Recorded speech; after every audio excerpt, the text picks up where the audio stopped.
저는 이 오늘 본문 이 35절 말씀이 너무너무 하나님이 우리에게 주시고자 하시는 귀한 메시지를 담고 있다 하는 것을 살펴보게 되었습니다. 1장에는 가르치시는 사역과 치유하시는 사역과 그리고 오늘 본문 뒤에 전도의 사역에 대하여서 세 가지 사역을 다 설명을 하고 있는데 그 설명 중에 한적한 곳에 가서 하나님께 기도하셨더라. 우리 예수님이 무슨 기도를 하셨을까요? 주님의 기도의 내용을 설명하는 것은 마지막 주님이 십자가에 못 박혀 달리시기 전날 밤에 겟세마네 동산에서 하나님 앞에 기도하는 사건을 보면 압니다.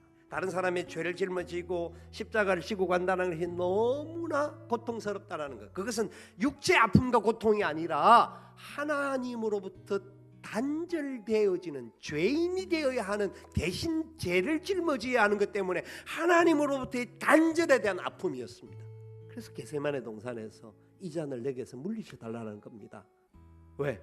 하나님과 단절되는 것은 인생의 그리고 모든 존재에 있어서 가장 고통스러운 것이기 때문에요.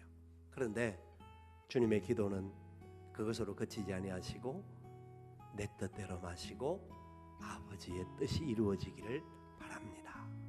십자가에서 주님은 하나님을 향하여 부르짖습니다. 엘리 엘리 라마 사박다니, 나의 하나님 어찌하여 나를 버리시나이까? 하나님으로부터 외면당하고 버림을 당하는, 고통을 당하는 그 순간, 그때도 하나님을 부르고 있습니다. 십자가에서 7마디의 말을 하시는데 내 영혼을 아버지 손에 부탁하나이다, 다 이루었다 하고 그 십자가의 사건이 끝을 냅니다.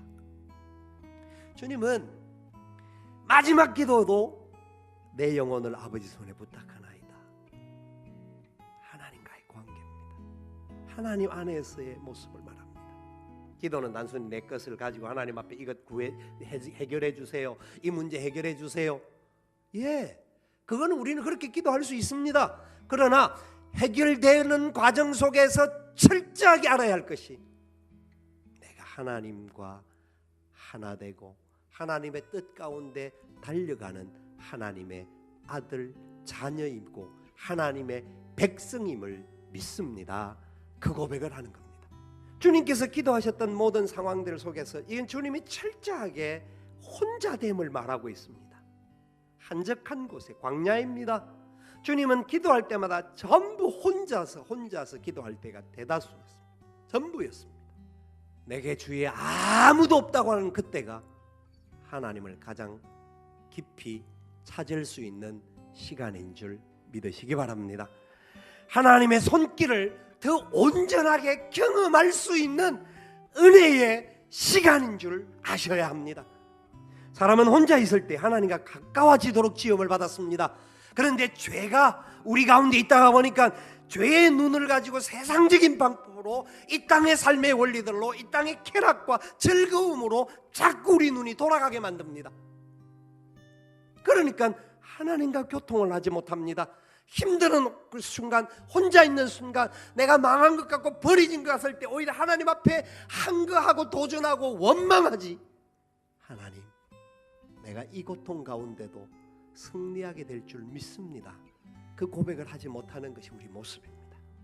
여러분, 이 말씀 속에서 우리가 깨달아야 할 가장 중요한 논리가 있다고 한다면 아버지 하나님과 함께 있는 사람만이 승리할 수 있다라는 사실입니다. 아버지 하나님을 붙드는 사람만이 하나님의 나라의 시작을 경험하는 사람이라는 것을 믿으시기를 바랍니다. 그래서 주님이 행하셨던 기도는 3대 사역에 들어가는 것이 아닙니다. 주님은 3가지 사역을 하셨지만 주님이 기도는 사역이 아니라 삶이었습니다. 주님의 기도는 생활이었습니다.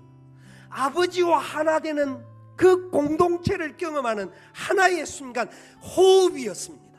하나님과 내가 하나됨을 경험하는 순간, 나 같은 죄인이 하나님을 아버지라고 부를 수 있게 된 것이 얼마나 놀라운지를 알기 때문에 그 은혜가 너무너무 기뻐서 주님이 기뻐하고 원하는 3대 사역을 우리가 할 수밖에 없는 거예요. 어떤 결정을 이루어야 할 순간마다 하나님 앞에 물어봐야 돼요. 그래서 내 마음에 주는 감동을 따라서 움직여야 돼요. 하나님 말씀해 주세요. 제가 이렇게 하기를 원합니까? 어떻게 하기를 원합니까? 내가 영혼을 살리고 복음을 증거해야 될 사람인데 내가 딴 길로 가고 잘못된 길로 가서는 안 되지 않습니까? 하나님 인도해 주시기를 바랍니다. 그런 고백들이 삶의 자리에서 가장 중요한 우선순위로 먼저 되어질 수 있기를 축원합니다. 내 삶의 자리, 휴가의 시간들 속에도 하나님과 한번 은밀한 교제를 가질 수 있는 그런 복된 성도들이 될 수 있기를 주님의 이름으로 축원을 드립니다.